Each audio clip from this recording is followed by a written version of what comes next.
بسم اللہ الرحمن الرحیم۔ السلام علیکم ورحمۃ اللہ وبرکاتہ۔ مسجد میں آواز بلند کرنا۔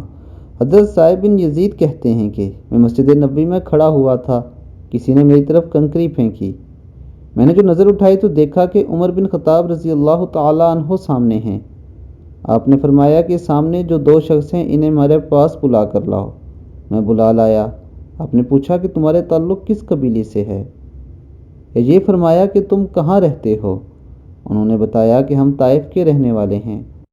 حضرت عمر بن خطاب رضی اللہ تعالیٰ عنہ نے فرمایا کہ اگر تم مدینے کے ہوتے تو میں تمہیں سزا دیتا اور سزا دیے بغیر نہ چھوڑتا۔ صلی اللہ علیہ وآلہ وسلم کی مسجد میں اونچی آواز کرتے ہو۔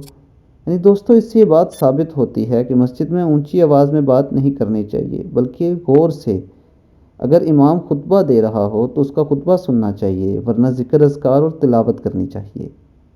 اللہ تعالی ہمیں دین اسلام پر عمل کی توفیق عطا فرمائے۔ السلام علیکم ورحمۃ اللہ۔